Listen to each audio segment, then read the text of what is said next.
del proyecto Sisters.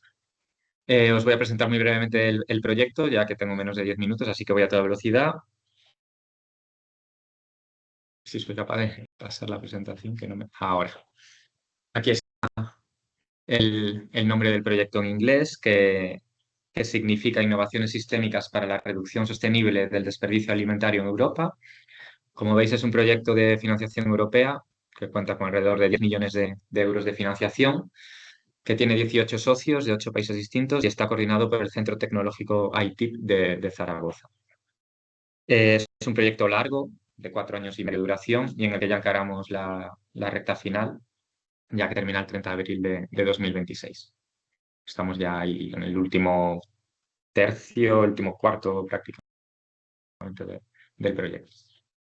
Como decía, tenemos ahí 18 socios de 8 países distintos. Aquí, bueno, no voy a mencionar a todos, pero de la gente que presenta posteriormente está tanto ITIP, que son los coordinadores, como Eroski, estamos nosotros mismos, que también somos socios y ProExport, pero bueno, también hay otros socios, universidades, centros de investigación, tecnológicos y empresas, ISMs y pymes, perdón. Como contexto, tanto a nivel mundial como a nivel europeo, las pérdidas de alimentos suponen un porcentaje considerable, como veis ahí, de la producción total de alimentos, impactando en los distintos agentes que trabajan en traer los productos al consumidor. Bueno, ahí aparecen una serie de porcentajes, un poco dependiendo a veces de dónde lo mires, cambian los porcentajes, pero son porcentajes considerables, tanto a nivel mundial como de la Unión Europea. Entonces, para tratar de evitar o mejorar el porcentaje de alimentos que se aprovechan, no se desperdicien tantos, pues nace un poco este proyecto. El proyecto ha identificado 5 puntos en la cadena de valor eh, alimentaria, y para cada uno de ellos tiene una innovación con la que los distintos socios están trabajando. Los puntos son la producción, la logística, transporte, procesado, el empaquetado, el retail y los consumidores. Entonces, ahí en la producción vemos que el problema son los excedentes de alimentos, debido a las exigencias a veces del mercado, pues el calibre, pues un poco la apariencia de los productos, y que muchas veces se desperdicia ya desde el principio el producto por estos motivos. En la logística, pues por la ineficiencia a veces en la manipulación y el transporte de los alimentos, en las condiciones en las que viajan estos alimentos. Y aquí es donde hoy nos vamos a centrar bastante. El procesado tiene que ver un poco con el empaquetado mismo de los productos, el tipo de film en plástico que llevan, el cómo se conservan. En retail, porque bueno, ahí hay mucha influencia a veces de los etiquetados, de cómo se gestiona como tal el producto para que llegue con la información correcta al consumidor, y en el propio consumidor, que tanto a la hora de comprar, pues porque no se interpretan bien las etiquetas, etcétera, como a la hora de consumir, donde ahí también se desperdicia mucho alimento, pues hay que hacer un poco de concienciación en ese sentido también.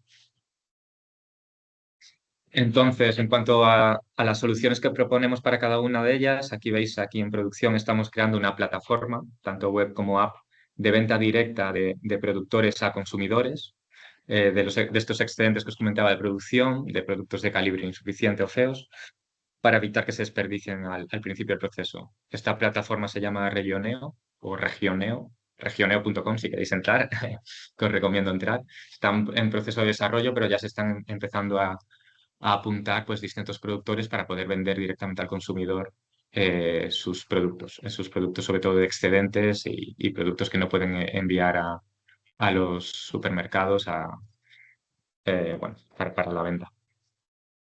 En cuanto a la logística, se han creado 2 modelos de contenedores inteligentes, de los que ya os hablarán hoy, así que no voy a extenderme mucho más. En cuanto al envasado, también se están probando materiales con mejores propiedades, reciclables, compostables. Esto, aquí está trabajando mucho el coordinador, ITIP, así que si tenéis alguna pregunta específica de esto, podéis acudir a ellos. En cuanto a retail, estamos buscando establecer un código de buenas prácticas, también sobre lo que os puede hablar también a lo mejor desde Eroski, que ellos están implementando este tipo de buenas prácticas. Sello de excelencia también es uno de los soluciones que estamos proponiendo en este proyecto. Y a nivel consumidor, pues también el etiquetado de los productos con un código dinámico QR, donde se puede ver a cada momento en qué estado está el producto y con información bastante clara y concisa para el consumidor, para que sea más sencillo entender qué productos están comprando. Bueno, os menciono súper rápido porque ya os van a hablar de ellos ahora sobre estos dos contenedores, tanto el Bulk Box como el Store Box. El Bulk Box, que es este, es para productos a granel, ya veis que tiene un tamaño considerable. Y la novedad que tiene es un poco la sensórica que incluye para monitorizar pues, tanto la temperatura como la humedad, como el oxígeno, como las condiciones de dióxido de carbono. Es un poco ahí la novedad. Ahora os explicarán un poco las pruebas que se han hecho. Ahí veis que lo tienen con espinacas. Y este es el Storebox, que es básicamente muy parecido, pero más pequeño, que es más para comercio minorista y donde iría el producto envasado dentro. Y en esta foto pues se aprecia muy bien pues cómo son esos sensores, ¿no? que van dentro del contenedor.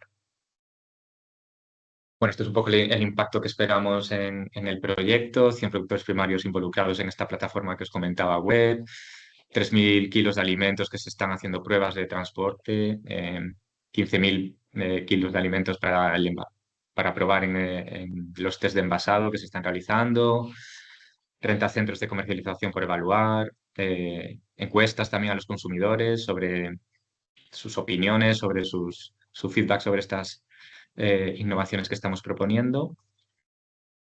Y nada, como conclusión, estos son un poco bueno, en el mismo sentido, los impactos que esperamos con este proyecto de reducción de, de los residuos que se generan, de evitar contaminación asociada, impactos más indirectos de contaminación asociada al transporte, porque se perderían menos alimentos, harían falta menos viajes, etcétera, aumento de la vida útil de los productos gracias a un mejor envasado y ese tipo de impactos. Aquí veis que somos bastante ambiciosos, es un proyecto a nivel europeo que espera tener cierto impacto en casi toda la cadena de valor e incluso reduciendo ahí al final sale como casi un cuarto de las emisiones de dióxido de carbono generadas gracias a ahorrar esto en estos impactos.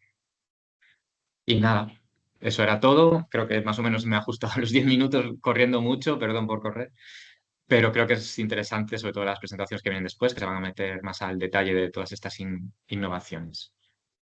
Así que voy a dar paso primero a Abelardo Hernández de ProExport, que va a hablar sobre la logística y el transporte de frutas y verduras. Abelardo, cuando quieras. Vale, entonces yo le doy ahora a compartir y aquí está.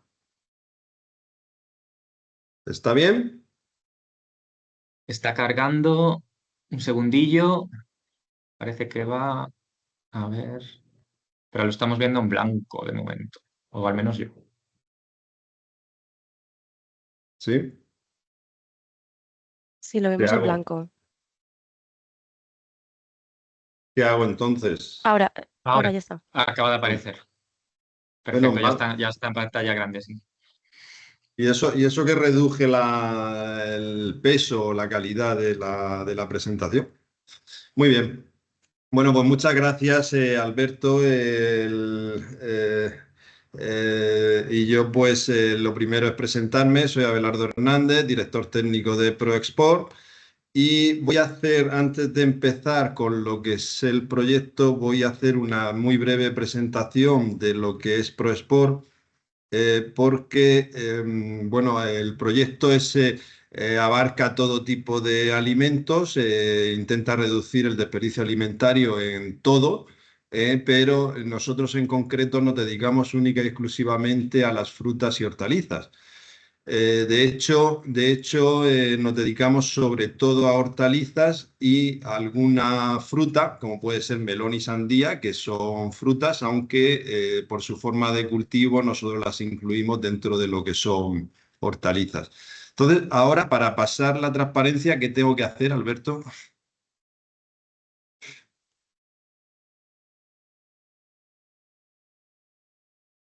No te oigo. Perdón que estaba muteado. Generalmente con la tecla de flecha derecha debería pasar a la siguiente. Pues A va ver, a ser prueba, si no a veces va a si no a ser veces con un que clic. Va a ser que no. Ah, ahora sí, perfecto. Mira que... Va un poco lento, pero va. Vale. Vale, vale. Gracias. Bueno, Prespor es el título que tenemos en la Asociación de Productores Exportadores de Frutas y Hortalizas de la región de Murcia. Aproximadamente producimos y comercializamos más de 1.200.000 toneladas en cada campaña, lo cual es un montón. Y esto es lo que os comentaba. Aunque el proyecto sea de, no sé, de salmón, de pescado y tal, nosotros nos dedicamos exclusivamente a las hortalizas. Tomate, pimiento, lechuga, brócoli, melón, sandía, escarolas, espinacas, todo tipo de hierbecitas raras, todo tipo de brásicas, todo, bueno, pues este tipo de productos que tienen unas características muy especiales que veremos ahora dentro de un ratito, dentro de la siguiente transparencia. Lo que quiero decir es que no es que el desperdicio alimentario sea solo de frutas y hortalizas, sino que nosotros solamente nos dedicamos a las frutas y hortalizas. Aproximadamente tenemos unas 40.000 hectáreas a nivel de asociación. Estamos en el sureste español, abarcamos las provincias de Murcia, Albacete, Alicante, Almería. No es que las abarquemos, sino que la producción de cualquiera de nuestros miembros, como pretende ser estable a lo largo del año, pues incluye varias zonas de producción que están siempre en el sureste español. Y tenemos 50 miembros. Eso suena muy poquito, ya, pero es que no deja de ser incierto porque nosotros, los miembros, no son productores primarios, son productores primarios que previamente se han asociado en algún tipo de estructura capaz de comercializar su producción. Principalmente son organizaciones de productores. Las organizaciones de productores es una figura reconocida por la Unión Europea que engloba al menos a 5 productores primarios que se asocian para comercializar en común. Las organizaciones de productores son la unidad básica a la cual se dirige la política denominada Organización Común de Mercados, que está en Europa desde hace muchos años y que está a su vez dentro de la política agraria común. No solo tenemos organizaciones de productores asociadas a Prosport, sino que hay cooperativas, que suelen ser además organizaciones de productores, y también hay otras figuras más minoritarias como sociedades anónimas, sociedades limitadas, etcétera. ¿Cómo se llama esto? Sociedades agrarias de transformación, que son las SAT, etcétera. La característica de las frutas y hortalizas, cuando hablamos de desperdicio alimentario, hablamos de frutas y hortalizas, tenemos una característica muy particular y es que se trata de un producto absolutamente perecedero. Para que nos hagamos una idea, hay productos que no digo horas, pero una vez recolectados, las fresas tienen una duración muy escasa. Una lechuga no le damos un shelf life, o sea, una vida útil mucho más allá de una semana. El melón y la sandía hay que comercializarlos de forma inmediata. Crecen en campos donde están a 30 grados, 40 grados. Entonces, quiero decir, son productos que tienen muy poco margen. Nosotros no tenemos margen desde que la lechuga está ya preparada, lista para el corte, hasta que la cortamos. Estamos hablando de escasos días. Eso parece que, bueno, vale, pues cuando quieras vender la lechuga la cortas ya, pero es que el problema es que dependemos de la temperatura. Para que nos hagamos una idea, una lechuga, por ejemplo, en primavera, pues fácilmente son 2 meses lo que tarda en crecer, mientras que en invierno se puede alargar hasta 3 o incluso 4 meses. O sea, quiero decir, son cosas difíciles de prever. Como ya he dicho, no aguantan en campo.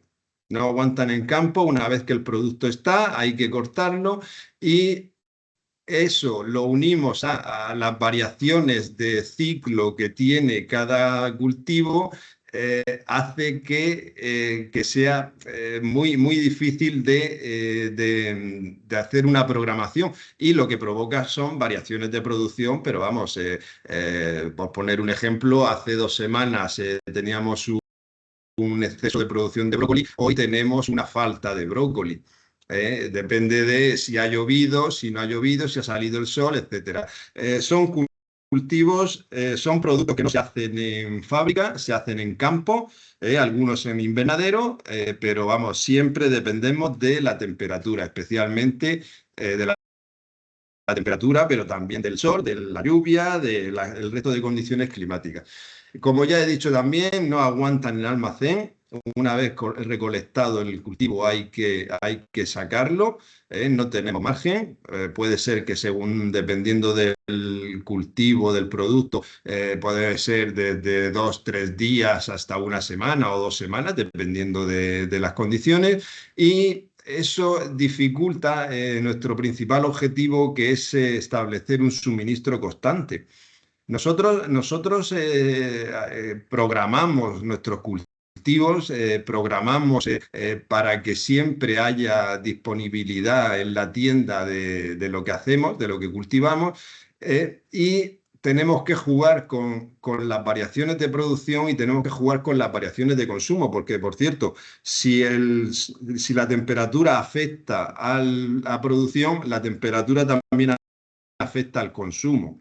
El año pasado tuvimos un problema al inicio de campaña de exportación de melón y sandía, porque hacía frío. No en la zona productora, sino en los países de destino. Entonces el consumo pues, se ralentiza y disminuye. Todo esto obviamente no sería posible sin una logística precisa, una logística que está basada sobre todo en la cadena de frío, que hace que sea una logística complicada. No es una logística normal y corriente de transporte, de dejar una semana en el camión, una semana en cualquier sitio, sino que pues es una logística compleja, desde que se carga el producto, desde que se recolecta, se refrigera, tal, se carga el producto, tiene que llegar en el menor tiempo posible, no se puede romper la cadena de frío, y eso hace pues que el número de eslabones por el cual pasa todo producto que llega a la tienda pues sea largo. Sea muy largo. Nuestro objetivo, como ya he dicho, es siempre equilibrar la oferta con la demanda, de forma que no nos sobre. Esto lo hacemos para, por supuesto, evitar el desperdicio alimentario, pero sobre todo porque el precio también depende de ese equilibrio oferta-demanda. Desde que se toma la decisión de cultivo, se compra la semilla, la enviamos al semillero, plantamos en campo, cultivamos, le hacemos todas las operaciones de cultivo a ese producto, recolectamos, envasamos, refrigeramos, distribuimos, etcétera, pues como podéis imaginaros, no es cosa de hoy para mañana. Es decir, las lechugas que nos comemos hoy cada uno en nuestra casa han sido programadas hace al menos 3 meses, como poco. Entonces, pues si de pronto a todo el mundo nos diera por comer lechugas, faltarían. Y si de pronto a todo el mundo le diera por no comer lechugas, pues sobrarían. Porque tardamos por lo menos 3 meses en adaptar esa demanda. Quiero decir que aquí funcionamos sobre todo con la experiencia de otros años y, bueno, digamos, unas cantidades que no son fijas, pero son aproximadas de lo que el mercado acepta o lo que el mercado no acepta. Esto es una actividad económica, ¿vale? Son alimentos, pero es una actividad económica. El tema de la eficiencia, la ineficiencia se paga. Si yo cultivo 10 y solo vendo 5, soy ineficiente. Entonces es un tema que a lo largo del tiempo hemos ido seleccionando, se han ido seleccionando aquellos productores, aquellas empresas, aquellas cooperativas que son capaces de desperdiciar lo menos posible. ¿Por qué? Pues porque es un tema económico, y cultivar cuesta, y si yo solamente vendo 1 de cada 10 una de cada 10 de leche. Obviamente, mi vida en el mercado va a ser escasa. Muy bien. Cuando se producen desajustes en la oferta y la demanda, que ya he dicho que nosotros programamos, intentamos reducirlos al máximo posible, pues resulta que, aunque a pesar de eso, pues no se pueden evitar del todo. ¿Qué es lo que hacemos? Bueno, pues en primer lugar tenemos acuerdos con la distribución. Nosotros cultivamos, producimos para venta en fresco. Venta en fresco digamos, nuestro objetivo primero. Si eso no pudiera ser, pues tenemos acuerdos con la distribución, bien para hacer promociones, para intentar incentivar el consumo en aquellos momentos en los que tenemos una mayor producción de la esperada. También tenemos acuerdos con la industria, porque, por ejemplo, el brócoli, pues el brócoli tiene un mercado, no quiero decir secundario, tiene otro mercado distinto, que es el producto el congelado. El brócoli se puede congelar, el pimiento, por ejemplo, se lo enviamos a industria. Así hay una serie, no todos, pero algunos cultivos tienen, digamos, esa salida industrial.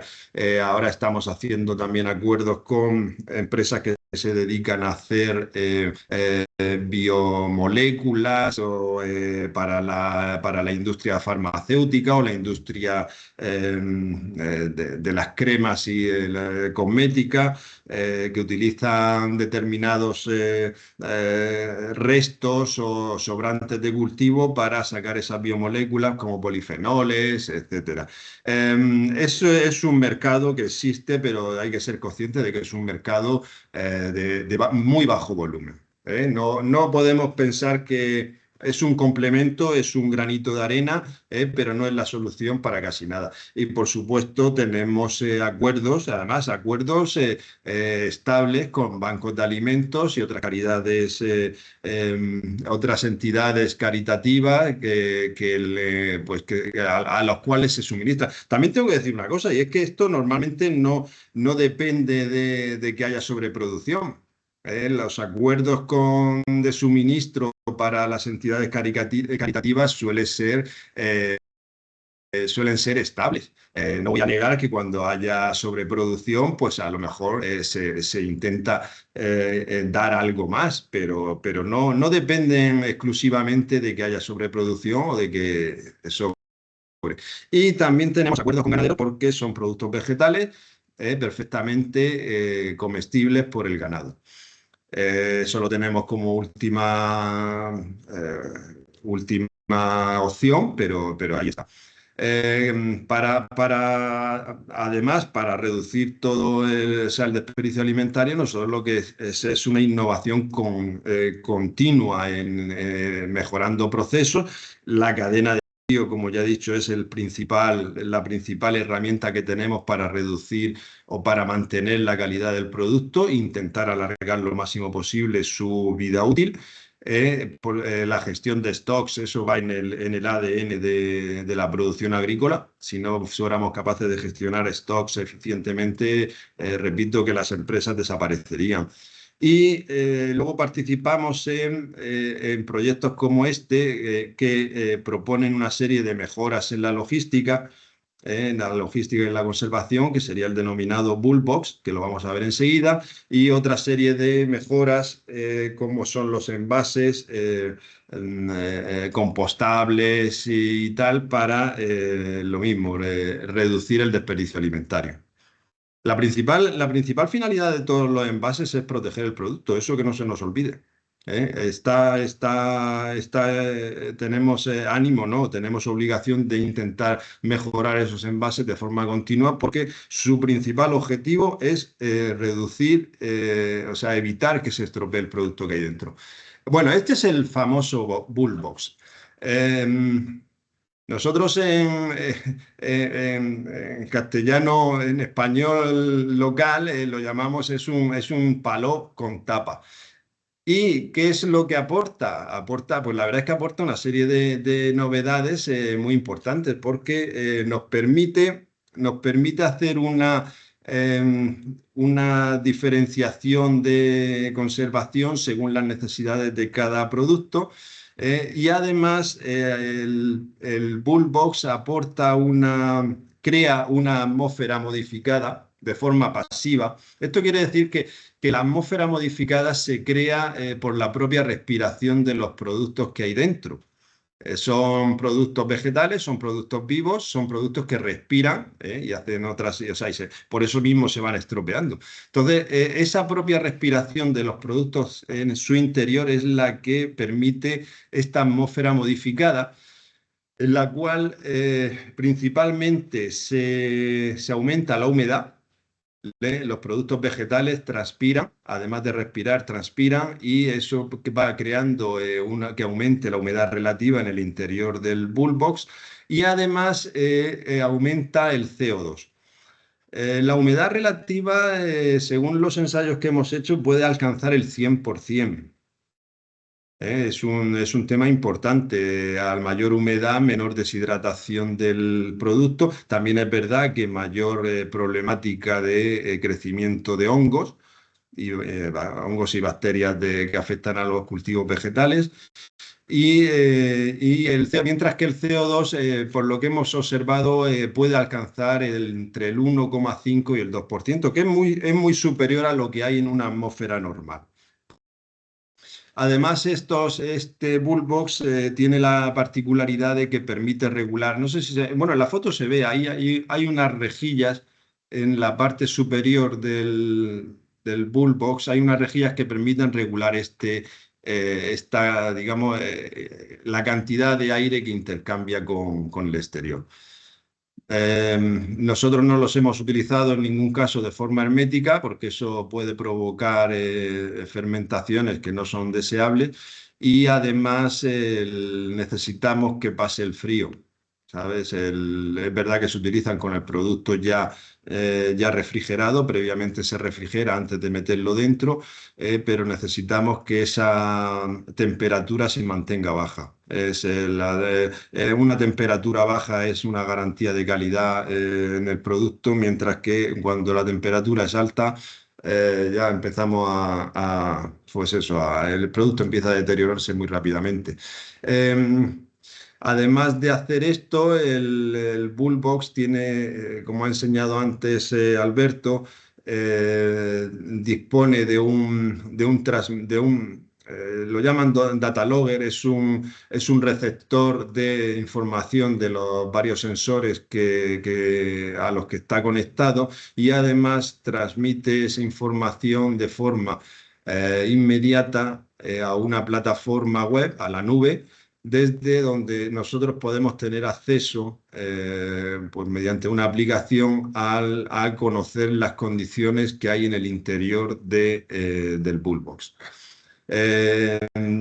Mide los niveles de temperatura, mide la humedad relativa, mide el dióxido de carbono y mide el oxígeno. Lo mide mediante los sensores, serían estas piezas que se ven aquí, y bueno, y hay otra por aquí que no se ve, pero que también está, y lo transmite y nosotros tendríamos acceso, que pues bueno, es importantísimo para saber si las condiciones de conservación son adecuadas o no son adecuadas. Aquí vemos pues el ensayo que hicimos, lo hicimos con espinaca, con baby leaves, o sea, lo llamamos hoja suelta de espinaca, tamaño baby, que si no recuerdo mal es inferior a 12 centímetros. La variedad era Box Fix y...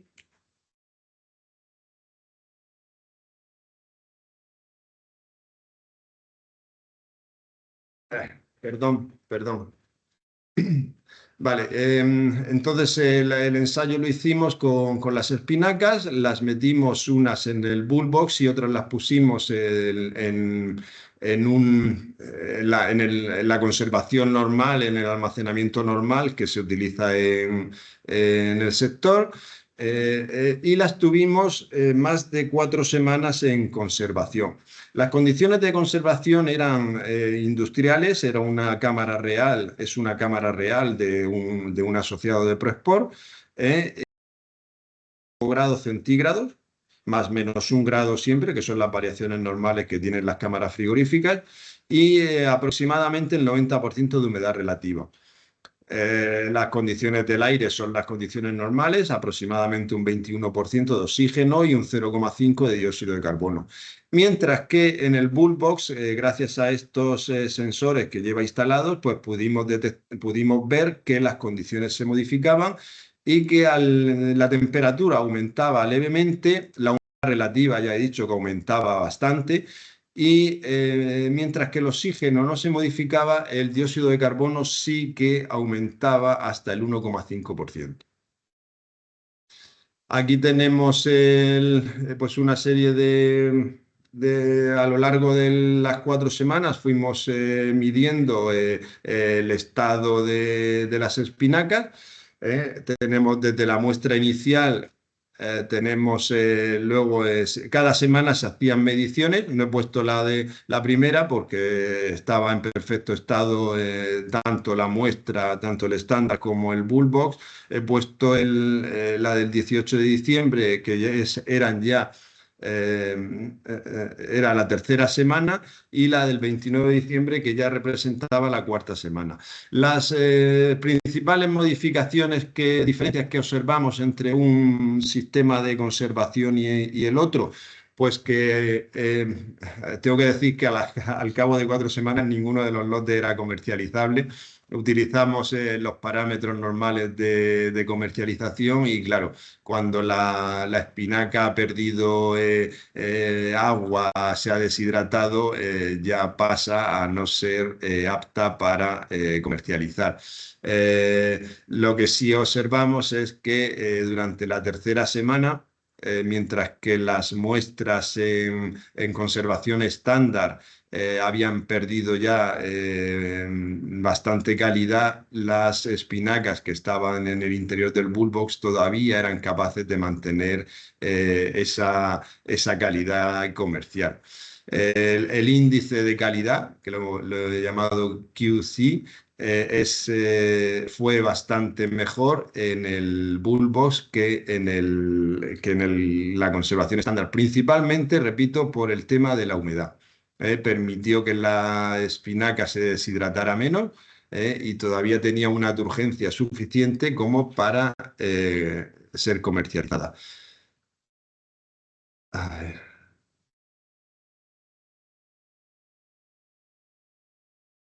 Estas son Abelardo, un momento. Aprovecho para decirte que tienes que ir acabando en 3 minutillos así, porque si no nada, nos comemos mucho tiempo de los termino demás. rápido. Vale.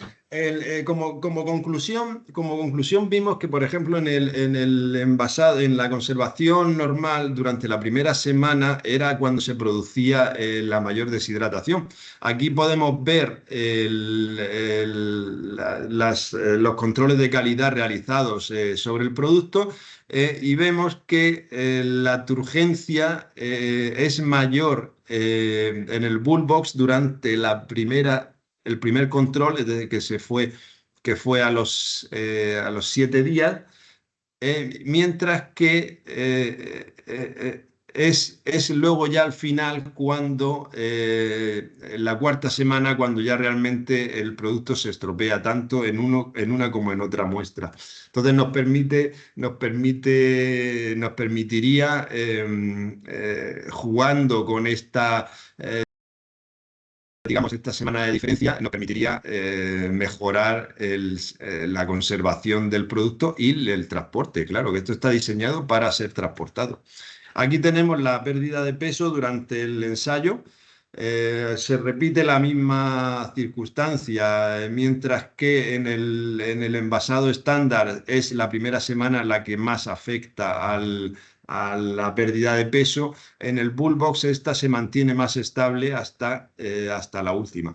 Al final del ensayo, en Bullbox se perdió un 5,8% del peso por deshidratación, mientras que en las muestras en conservación estándar esta pérdida llegó al 8,5%.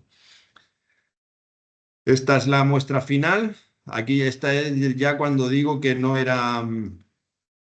ya no se podía comercializar.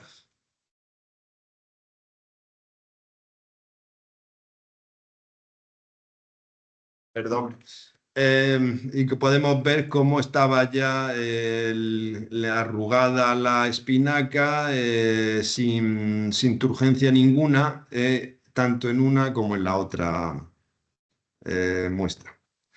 Pues esto es todo, Alberto. Yo he terminado. Agradeceros a vosotros y a todos los que estén eh, asistiendo a este webinar o a este workshop y pues quedo a vuestra disposición para cualquier consulta o duda que tengáis.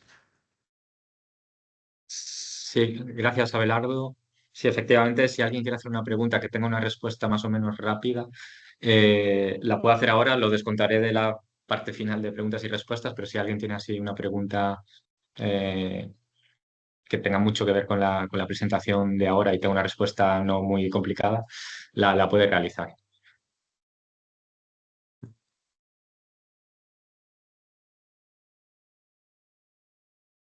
Mm, Vale, creo que no hay preguntas. Bueno, te lanzo una rápida, Abelardo, 30 segundos. Eh, pues yo quería preguntar si ves factible, de cara ya más a mercado, el uso de estos contenedores sensorizados para productos como este, como la espinaca, o lo ves como más adecuado para productos de más valor, como que tengan más valor, que sea más necesario que tengan una calidad, no sé, productos más premium, por así decirlo. A ver, yo solamente te puedo hablar de frutas y hortalizas, Alberto. Entonces, frutas y hortalizas, otra característica que tiene es que cada producto tiene unas condiciones de conservación distintas. No es lo mismo conservar un tomate, que aguanta bien, pero que no puede estar a 1,5 grados, por ejemplo. Entonces, con una espinaca que tener una mayor humedad relativa le va fenomenal. El ensayo que hicimos con fresas, pues no funcionó. No funcionó porque la fresa tiene un metabolismo muy acelerado, desarrolla hongos de forma muy rápida y la humedad relativa pues le afecta. Sé que ha habido otros cultivos con los que no ha funcionado, el champiñón, y otros con los que sí ha funcionado, con pimientos o manzanas. Entonces, utilizarlo para un producto en concreto, efectivamente, hay que afinar bastante el tema de la humedad que se genera dentro del bullbox y es cierto que permite. Digamos que permite, en tanto que los bulbos permiten adaptar las condiciones a lo que necesita el producto, pues o sea, es una herramienta, puede ser una herramienta muy buena. El tema del coste, no te voy a engañar, eso es limitante. Entonces, como no sé cuánto es, pues me voy a callar. O sea, quiero decir De acuerdo, de acuerdo. Vale, pues te lanzo una última que está por el chat, que es casi monosílabo, y que nos pregunta José Luis Belmonte si los sensores van en todos los boxes. De momento sí. De momento todas las pruebas que hemos hecho, cada bullbox llevaba su sensor.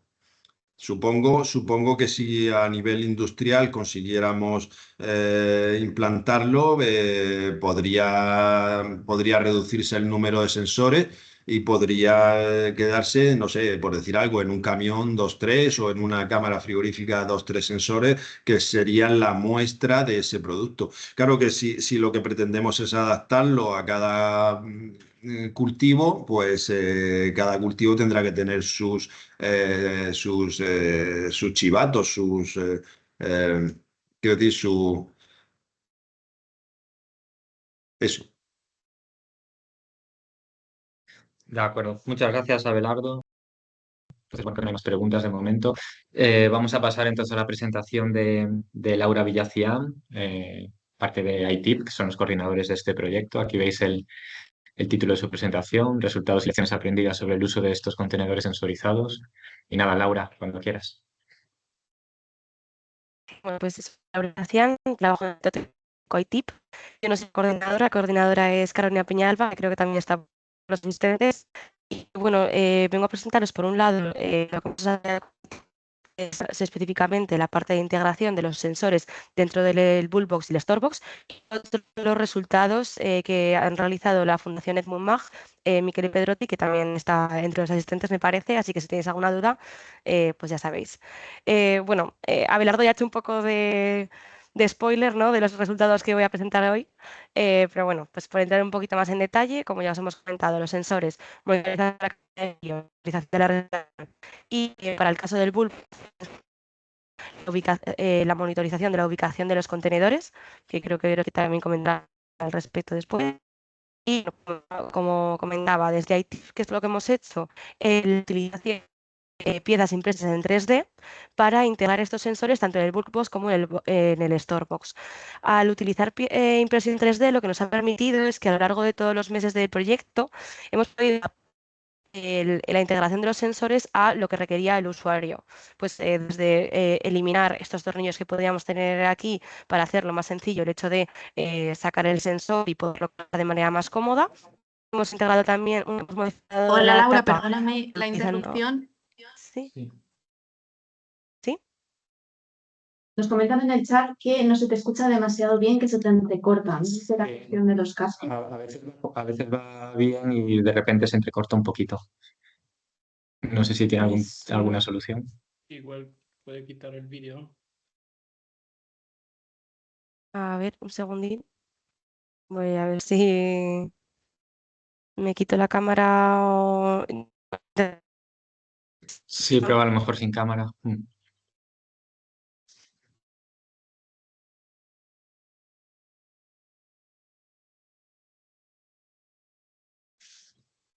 Hola, ¿me escucháis?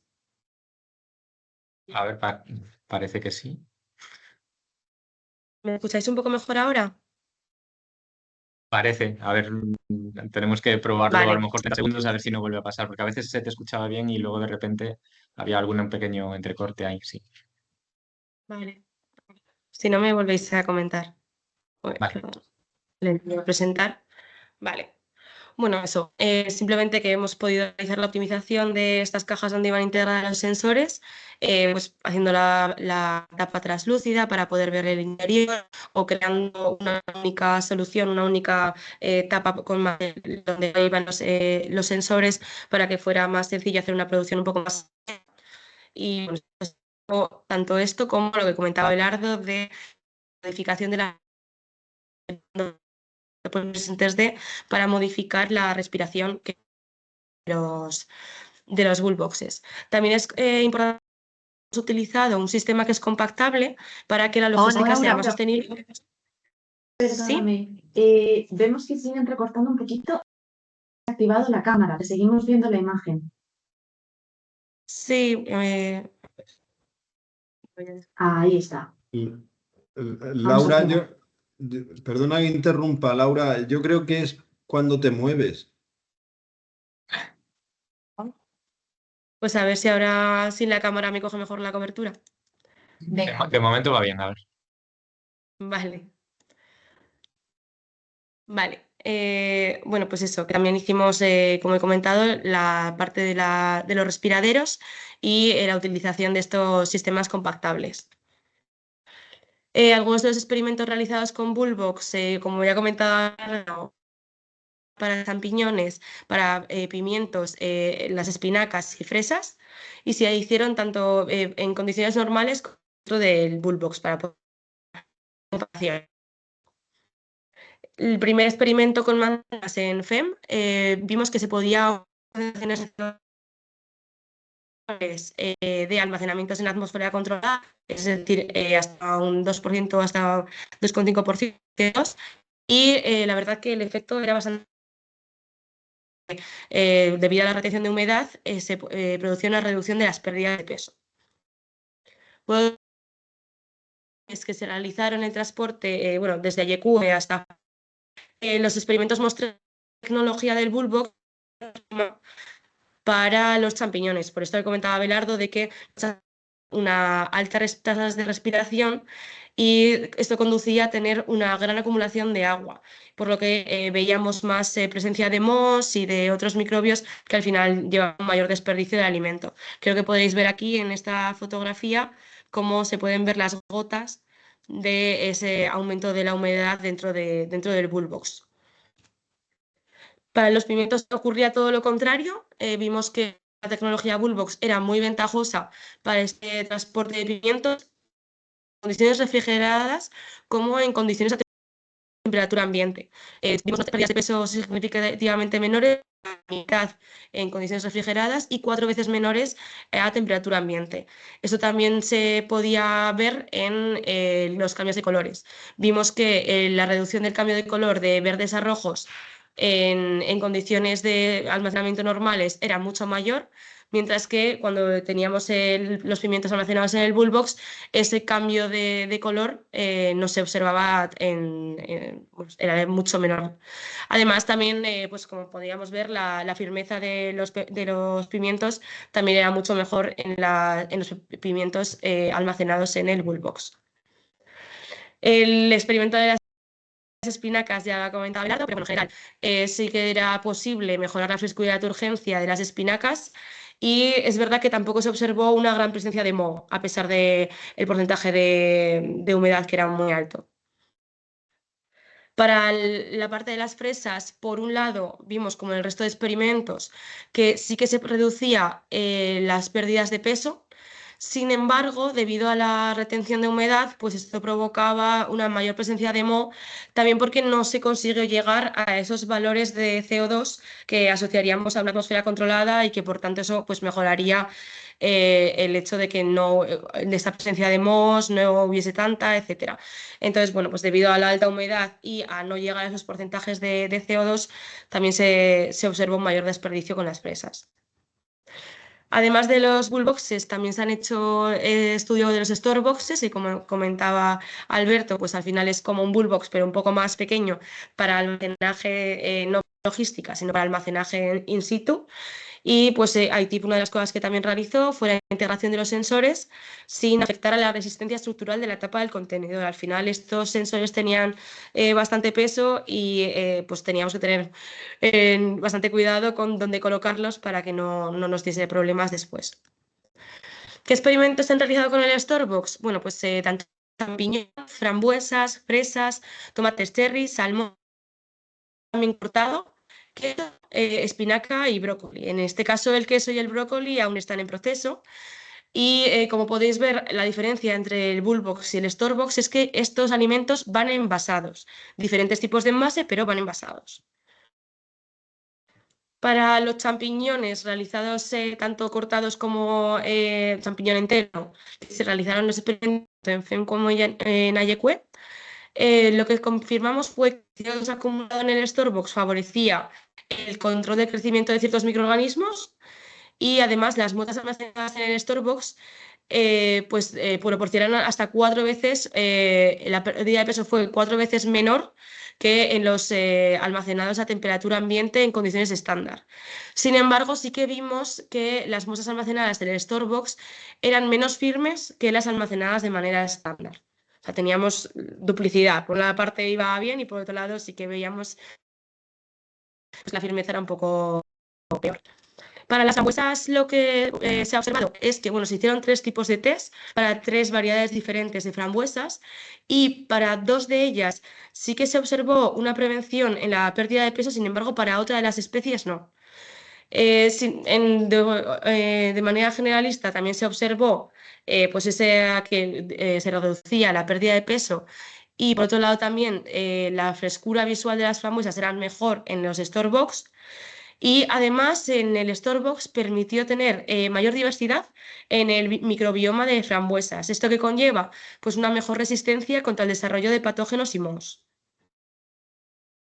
Para las fresas realizadas en el experimento en FEM, en condiciones estándar, las fresas presentaban más moretones, más presencia de mohos, tanto blancos como grises, y además los cálices presentaban síntomas de marchitez bastante más severos en condiciones estándar que en el storebox. Y también pues esa pérdida de peso de hasta 4 veces más en condiciones estándar que dentro del storebox. Por último, en el experimento de Eroski se hicieron 3 experimentos, uno en un storebox que se mantuvo cerrado durante todo el tiempo, otro en un Storebox que se abría de vez en cuando para poder hacer este análisis a lo largo de las semanas, y otro en condiciones estándar, ¿no? Pues en un palet directamente allí. Y lo que se confirmó es que las fluctuaciones en la temperatura del palet y también en el Storebox que se iba abriendo aceleraban la degradación del pescado.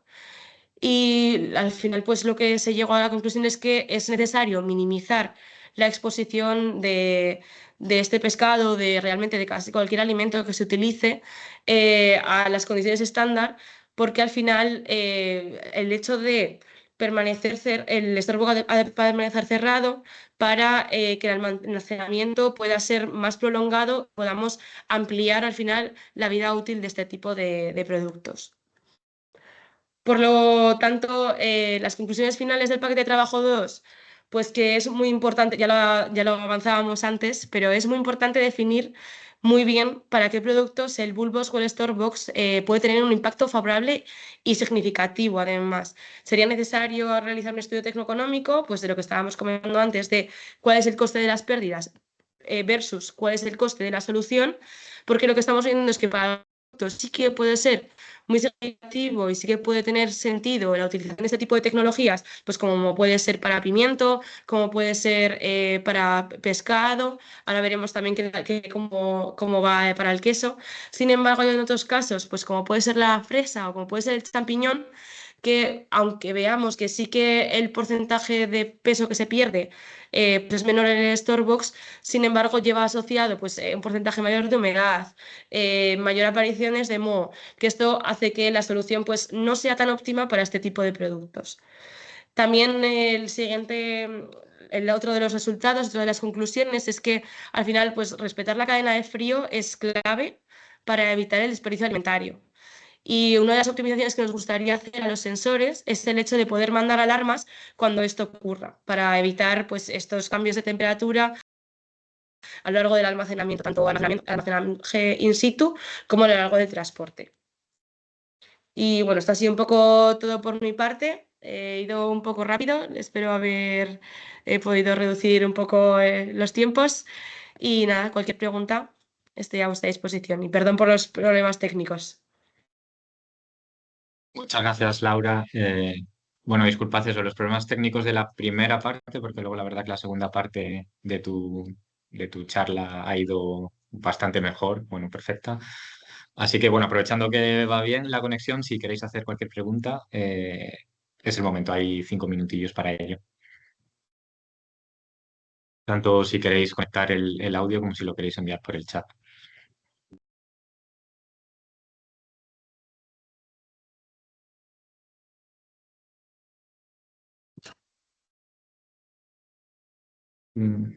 Vale, parece que no hay ninguna pregunta. Yo tenía apuntada un poco parecido a la pregunta que le hice a Abelardo, aunque ya lo has adelantado un poco, Laura, sobre el uso factible que tiene esos Storebox dependiendo un poco del producto. Me llamó la atención un poco lo de la presencia de moho más en los Storebox que en las condiciones estándar. No sé si hay alguna manera de evitarlo. También luego estos productos en muchas ocasiones en el Bubblebox no, pero en el Storebox van a su vez envasados, entonces el envasado también puede hacerse algo para evitar que esto suceda, aunque se abra la tapa. Sí, por supuesto, No, hay no sé. soluciones para... Sí, hay soluciones para poder añadir algún tipo de antimoho dentro, para que entonces evitar, era otra de las soluciones que en principio se estaban promoviendo. Claro, la idea también es intentar evitar pues, cuanto más este tipo de productos e intentar que con el propio envasado y con el Bullbox o el Storebox, pues al final llegar a esa humedad óptima, ¿no? En la que no haya pérdidas de peso, por un lado, pero que no ayudara a que proliferen estos mohos o estos microbios. Es una posibilidad, por supuesto, pero bueno, al final creo que es muy interesante, bueno, lo estamos viendo ahora también en el Storebox, el producto envasado, pues también tenemos un paquete de trabajo específico de cómo mejorar estos films para evitar pues, que esta proliferación de mohos y demás. Y bueno, creo que es verdad que es algo un poco más complicado cuando estamos hablando de alimentos frescos que cuando estamos hablando de productos que ya están empaquetados, que también tienes pues esa doble capa, ¿no? Pues por un lado el film y por otro lado lo que viene a ser el store box. Para la parte que es el bull box de alimento fresco, sí que se podrían buscar este tipo de soluciones para evitar pues que salgan este tipo de moho. Pero luego también pues volvemos a lo mismo, habría que llegar a hacer el coste tecnoeconómico, un estudio tecnoeconómico sobre si realmente pues merece la pena. Dentro de que hemos visto que para muchos productos sí que es favorable, ¿no? Esta utilización, pues para los que hemos visto que no, sí que se podría evaluar un poco más allá de qué otras soluciones se podrían hacer. Muchas gracias.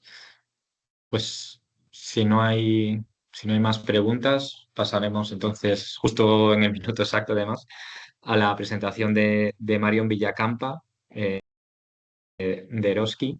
Que si quieres, Mario, puedes ir compartiendo pantalla. Sí, voy compartiendo. Y no voy a poner, por si acaso, no voy a poner la cámara tampoco. A ver si pasa mejor así. Vale.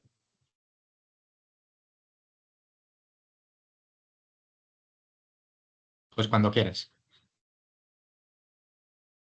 Entiendo que veis mi pantalla, ¿no? Sí, la vemos, no pantalla completa. Ahora sí, ahora sí. Ahora sí, perfecto. Sí. Bueno, entonces, igual voy a presentar rápidamente Eroski, que es una cooperativa de distribución española que opera supermercados, hipermercados y tiendas de conveniencia y que es líder en el norte de España. Está en inglés, pero bueno, entiendo que todo el mundo habla inglés ahora, bueno, hoy en día. Y no voy a entrar más en detalle aquí, pero entonces eso, Eroski es socio del proyecto Sister y entonces en este marco voy a hablar un poco de transporte y logística en retail y específicamente de los desafíos, ineficiencias e innovaciones en el transporte y logística. Soy Marion Villacampa y trabajo en el departamento de innovación de Eroski. Unos datos un poco para resaltar la importancia de abordar las ineficiencias en el transporte y la logística. No solo afectan la rentabilidad de las empresas, pero también tienen consecuencias ambientales y sociales significativas. A nivel europeo, entonces, el desperdicio alimentario, hablando de cifras así, es 4,8 millones de toneladas que se renaja en el sector mayorista y minorista. Un costo estimado de 13.000 millones de euros. Así que sí, es importante hablar del tema. La problemática, bueno, hay varias ineficiencias en la logística del retail. Hay una pérdida de alimentos en la cadena de suministro, porque productos frescos son especialmente vulnerables, que el transporte no puede demorar y es muy importante tener condiciones adecuadas de almacenamiento y entonces de transporte refrigeradas para los productos que lo necesitan. Hay un impacto ambiental y económico también importante, con una producción de residuos de alimentos, las emisiones de CO2 y, claro, los costos adicionales para los minoristas y los proveedores. También la ineficiencia en la logística del retail supone desafíos en la gestión del transporte. Por ejemplo, es muy importante optimizar las rutas de las plataformas hasta las tiendas. Es muy importante tener un almacenamiento adecuado, como lo comenté antes. Y es importante también tener tecnología que no sean obsoletas. Las consecuencias, entonces, para el retail, el sector retail de todas esas ineficiencias. Bueno, la primera, una reducción de rentabilidad. Si se pierde productos, pues son productos que no se venden. Puede haber también una pérdida de confianza del consumidor porque, bueno, vendemos productos de menor calidad y eso impacta la experiencia de compra y la fidelización de los consumidores. Y también unas ineficiencias en las logísticas supone mayores costos logísticos. Eso, transportes de productos que al final no van a venderse, por ejemplo. No voy a entrar, entonces voy a hablar ahora de la experiencia un poco que tuvo Eroski con los Bullbox y Storebox. Ya hemos hablado que son contenedores inteligentes. En Eroski hemos trabajado a nivel de plataforma con los Bullbox y Storebox y hemos trabajado hicimos pruebas con fresas, con salmón, con queso, espinaca, pimientos. Y sin entrar en detalle de los experimentos, lo que hemos observado es una reducción de pérdidas de alimentos, porque se nota una mejor conservación de la calidad y de la frescura de los productos. Y entonces, como lecciones aprendidas, la importancia de la innovación tecnológica en la cadena de suministro del retail. Unas fotos un poco, bueno, parecen a las fotos de Abelardo. A la izquierda el Bullbox y a la derecha el Storebox, con el sensor que vemos en la tapa.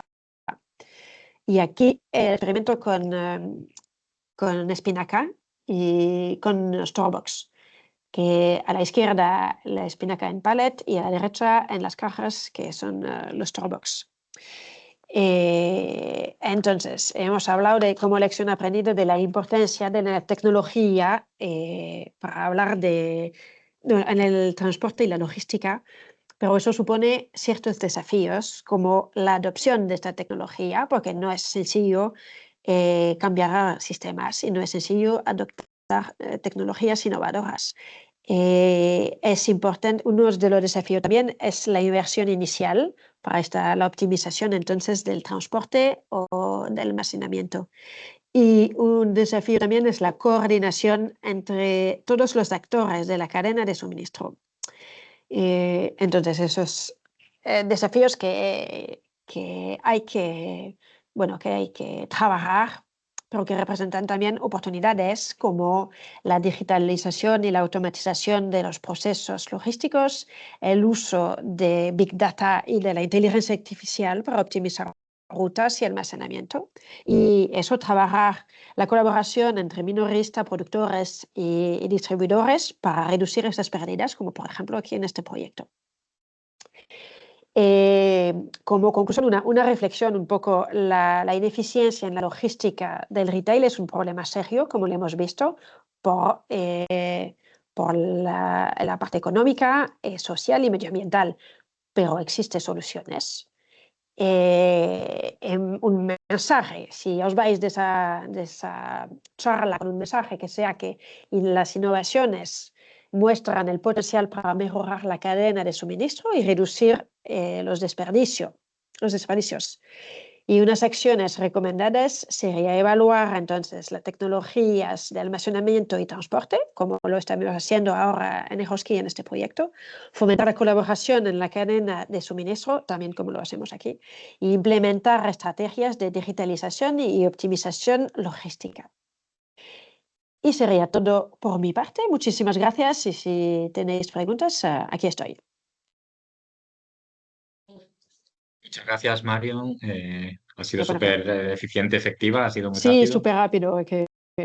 Así que hay tiempo para preguntas, no seáis tímidos, a mí se me ocurren algunas, así que podría hacer, pero bueno, os dejo un margen primero, 30 segundillos si queréis hacer alguna pregunta vosotros primero.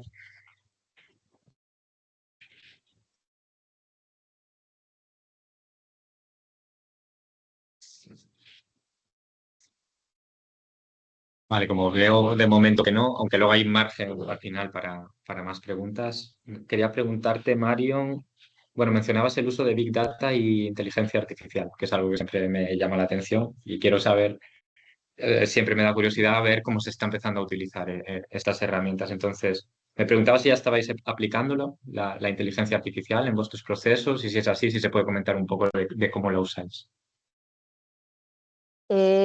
Tenemos proyecto y estamos trabajando en eso, pero no sé hasta qué punto puedo comentar este tema, así que de momento sí lo estamos utilizando. Vale, vale. Bueno, veo que hay una pregunta en el chat también, que bueno, nos pregunta en inglés. No sé si respondemos en inglés o no. Como prefieras. ¿Eroski usa alguna herramienta digital de gestión del, Sí, sí, del sí, del stock, sí, sí, surplus sí. del stock? una herramienta interna. Vale, entiendo que tampoco se puede ir mucho más allá de la explicación. Bueno, vuelvo a preguntar si se puede hacer algo más o si hay espacio, No, si hay siempre espacio hay para espacio mejorarlo. siempre hay espacio, sí, para mejorar. No, todo no se hizo, no. Ujú. And if I may Vale, say, pues I think also that's voy a hablar en inglés porque la pregunta es en inglés. But I think also that in the Eroski project, I think in Work Package 5, you're also working with Rebus Labs, right, to implement something in that direction. Yes, in Work Package 4, we are working on a tool but it's more it's a dynamic labeling software to change the price of the product based on the inventory of the stock of the store and based on the best date before, or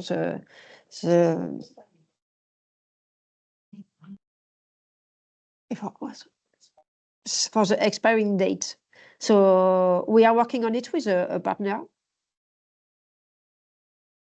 okay. Os pediría si podéis hacer un pequeño resumen en español para aquellos que no lo entienden. Estamos trabajando con un socio que está desarrollando un software para que el precio del producto se cambie automáticamente en función de la fecha de validez del producto y en función de la cantidad de producto que tenemos en la tienda. Que si hay un montón de productos y que están llegando a caducidad, pues de bajar el precio para incentivar al consumidor a comprar estos productos específicamente.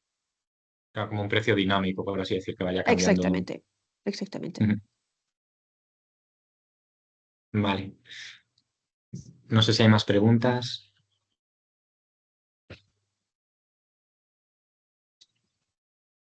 Vale, creo que no. En todo caso, ahora entramos en la fase de preguntas y respuestas que podemos abrir a todos los que estamos aquí, si queréis.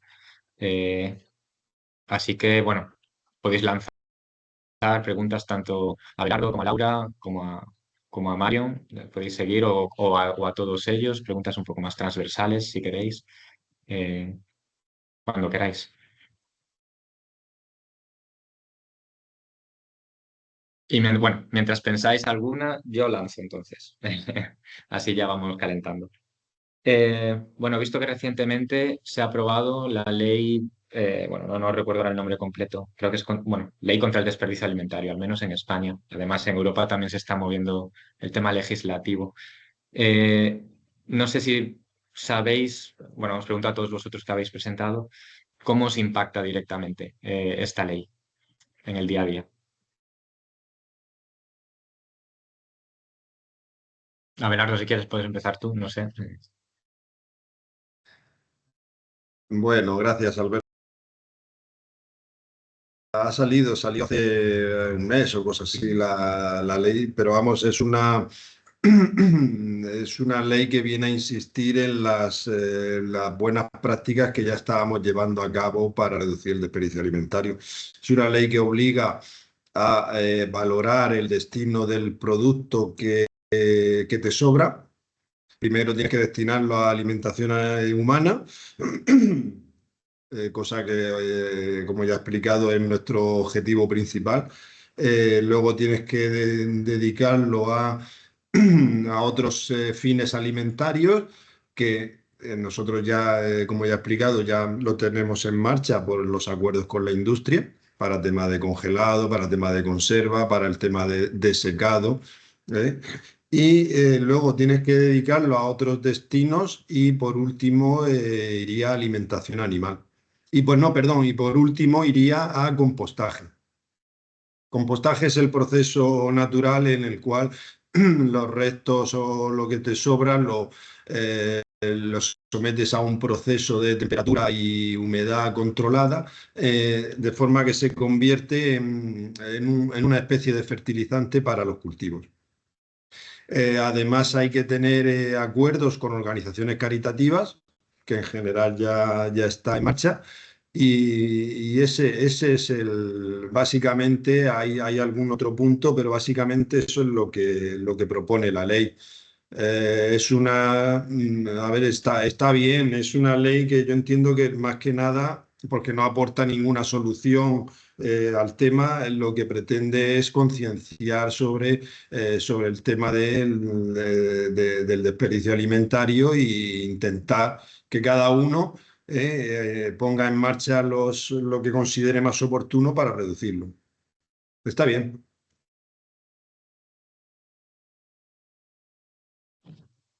No sé, Marion, si quieres también incidir en cómo se afecta esta ley. Estamos trabajando en aplicar más medidas, pero ya en Eroski tenemos casi un desperdicio cero. Cuando los productos llegan cerca de la fecha de caducidad, pues aplicamos un descuento y se suman los descuentos, que son porcentaje de descuento. Se suman o aumenta el descuento si se compran más productos con esta etiqueta de los productos que llegan cerca de a fecha de caducidad. Después hemos implementado también el Too Good To Go, así que también para productos que llegan cerca de la fecha de caducidad vendemos vía la app de Too Good To Go. Hacemos también donaciones a Banco de Alimentos, a organizaciones caritativas. Para toda la parte de carne y de pescado que no se puede comer, se va todo a la alimentación animal. También trabajamos con otras organizaciones y entidades que transforman la carne y el pescado que no se puede comer en piensos para los animales. Y así que con todas estas medidas estamos casi a un desperdicio alimentario cero. Bueno, veo que ya vosotros estabais ya muy adelantados y ya cumplíais antes de que saliese la ley, ya estabais cumpliéndola. Entonces, bueno, muy bien. Muchas gracias. Hay una pregunta en el chat de Anaí Ginestá de CETENMA que, bueno, pregunta sobre la realización de los planes de prevención. Es una pregunta un poco abierta, no sé por dónde podéis salir, no sé a quién iría más dirigida. No sé si podéis decir algo. O si Anaí nos puede especificar un poquito a quién. Ah, no era una pregunta.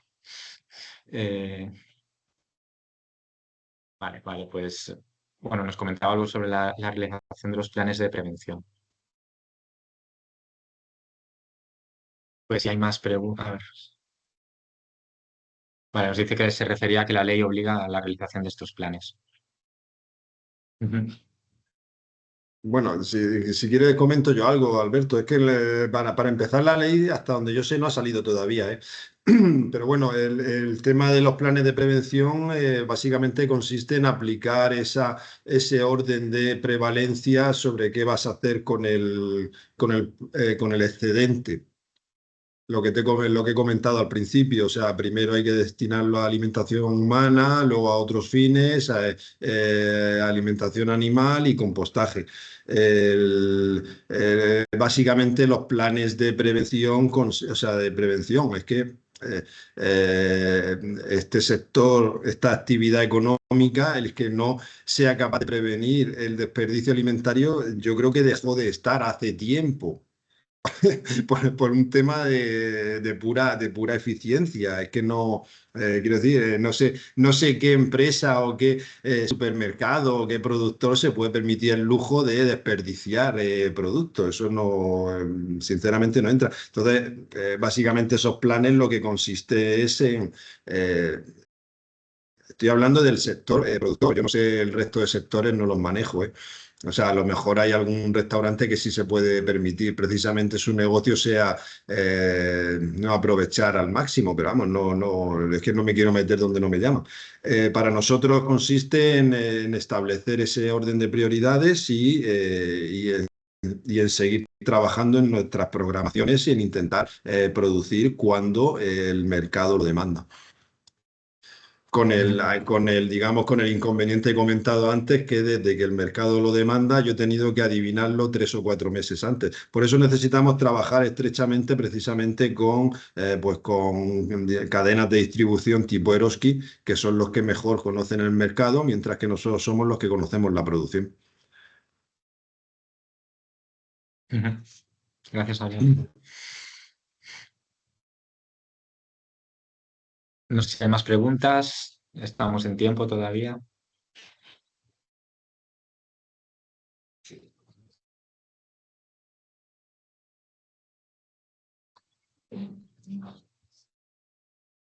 A ver, hay otra pregunta en el chat que nos pregunta cómo lo haríais en el otro sentido, the other way around. Entiendo, no acabo de entender exactamente cómo es hacerlo en el sentido contrario. No sé si os ocurre alguna respuesta. Claro, vale, nos lo aclara aquí Sofía, nos dice cómo influenciar a los consumidores de acuerdo a tu sobreproducción. Entiendo que para que cuando tenéis sobreproducción, convencer a los consumidores que compren más.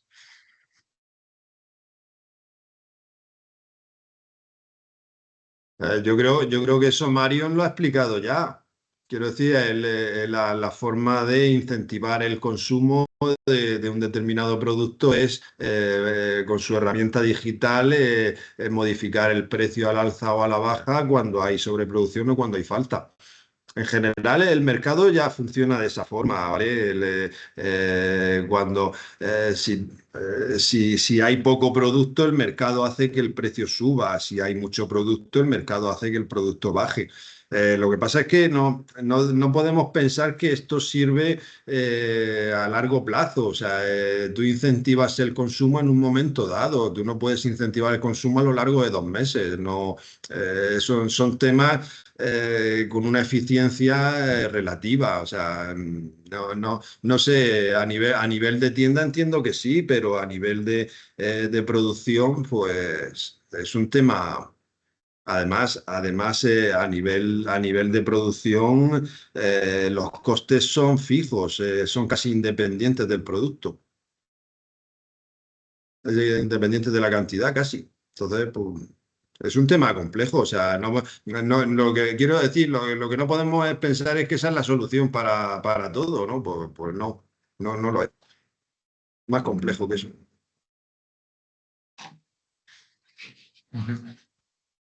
Gracias, Abelardo. Y tenemos una nueva pregunta de Maripaz, de Ainía. Nos pregunta si el producto es rechazado por no cumplir las normas de calidad, pero el producto es seguro microbiológicamente, ¿cómo se gestiona? Sobre todo en producción primaria y se refiere tanto a normas públicas como privadas. Entiendo que es para mí la pregunta. Sí, como menciona, sobre todo en producción primaria. Repítela, Sí. porfa. No, es sobre todo, perdona, es sobre todo, como has comentado, que nadie quiere desperdiciar, evidentemente, porque eso es una pérdida. Pero hay muchas ocasiones en las que no hay más remedio que redirigir el producto a otros canales de negocio porque no se cumplen determinados requisitos de calidad y el producto sigue siendo sano. Un poco curiosidad cómo gestionáis eso. Bueno, más o menos creo que lo he explicado durante la presentación. Cuando hay un exceso de producción o un producto que no reúne las condiciones, en general, el destino favorito es la industria. Es decir, los requisitos, por ejemplo, un pimiento. Los requisitos que tiene un pimiento para ser vendido en fresco, entero, son distintos a los requisitos que tiene la industria que utiliza el pimiento, pues para hacer una conserva, para hacer pimiento congelado o para otros temas. No es lo mismo que tú quieras un pimiento entero precioso para llevártelo a tu casa que cuando compras trocitos de pimiento congelados en tal. Los requisitos son distintos, eso está claro. Entonces, pero eso se hace ya de forma habitual. Incluso hay un mercado de producto defectuoso o de producto que no reúne esas características de calidad. Hay canales que es ese tipo de producto el que quieren, entre ellos está el de la industria. Entonces, Vale, son canales ya muy asentados, no hay nada así como más novedoso. Es la industria, que tendréis un porcentaje para que ellos tengan suministro siempre. No sé si ya estimáis un porcentaje de ese desperdicio y luego lo que decías también, ¿no? Cosmética, aunque ahí va a ser más complicado. La cosmética, a ver, no Sí, es sé cómo te difícil. llamas, perdona. Yo, Maripaz, gracias. Maripaz, el tema, tenemos que distinguir lo que es la moda de lo que es Sí, la actividad real y diaria. El gracias. tema de la cosmética ahora está muy de moda, salen los periódicos, está muy bien. Y es cierto, o sea, hay un porcentaje que se va a ese tipo de industria. Pero no nos equivoquemos, es un porcentaje mínimo, es un porcentaje muy reducido. Quiero decir, estoy pensando en la alcachofa. ¿Cuántas alcachofas se van a la industria cosmética? Pues yo creo que pocas, sinceramente. Yo creo que pocas. No digo que no vayan, pero que eso, pensar en que eso es solución para reducir el desperdicio alimentario, pues yo me temo que no. Pero vamos, eso no deja de ser una opinión mía personal. Sí, no, estoy de Siguiendo, acuerdo. O sea, siguiendo con el tema de la alcachofa, pues no sabría decirte el porcentaje. Un porcentaje muy importante de alcachofas cuyo destino es la industria. Lo que pasa es que por tema de precio, tú siempre buscas el mercado en fresco. Para nosotros el objetivo es vender alcachofas enteras para que la gente las consuma en su casa.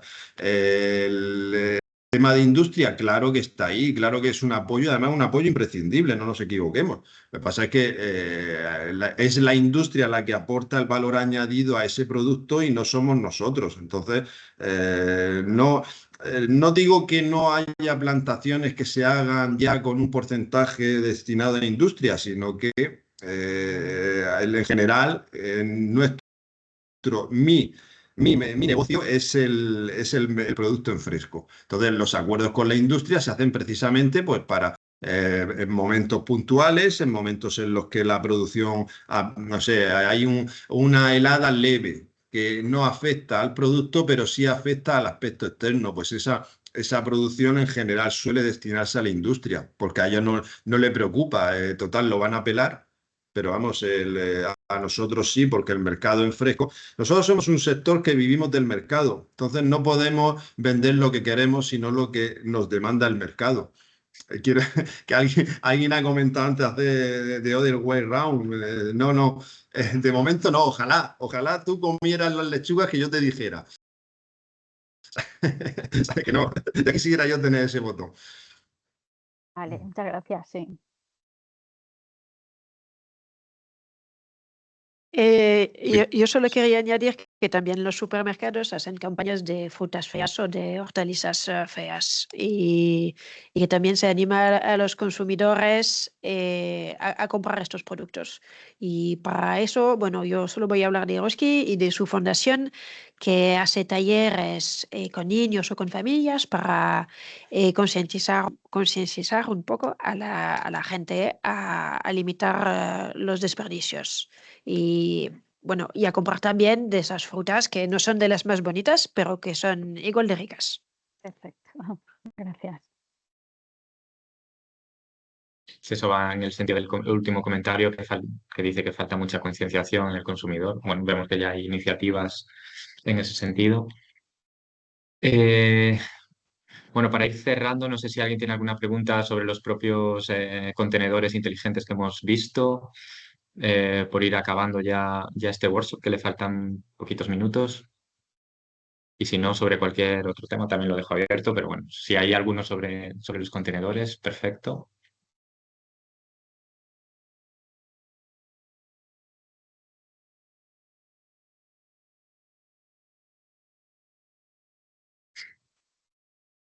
Bueno, pues parece que ya no hay más preguntas. Bueno, dejo 5 segundos por si alguien lo estaba escribiendo en el chat. Y sí, efectivamente, lo estaban escribiendo en el chat. A ver, nos comenta Sofía de nuevo. Pero el mercado está hecho para los consumidores. Para los consumidores. Si los consumidores son conscientes de la producción real y conscientes de los problemas del desperdicio alimentario y de los problemas de los ganaderos y agricultores, quizá puedan cambiar su su modo de comprar.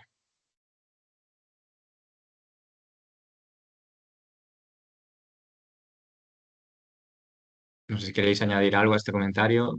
No sé si sois un poco escépticos con esto.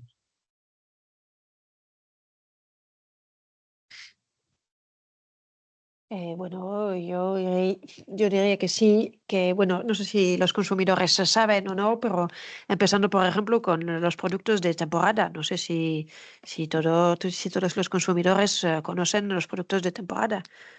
Hay unos que sí, pero no sé si la mayoría los conocen y mucha gente quiere comprar una cosa, da igual, bueno, no sé, por ejemplo, el tomate, que haya tomate todo el año, porque la gente quiere tomate. Así que no sé si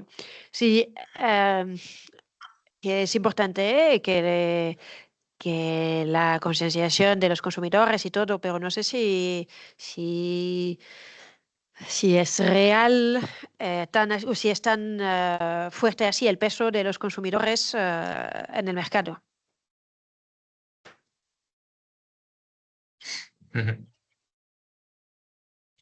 Vale, hay aquí un Entiendo. comentario que dice que efectivamente no todo el mundo lo sabe, cuáles son los productos de temporada, porque si los ves todo el año en el supermercado, pues no diferencias cuándo los hay y cuándo no, claro.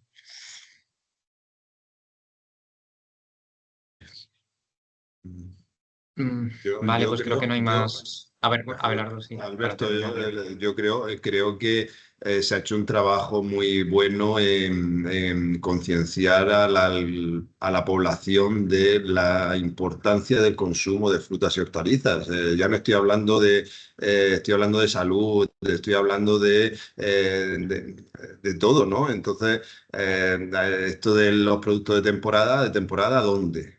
Porque vamos, si le dices que a un irlandés le diga que tome producto de temporada, pues se va a hinchar a comer. No sé.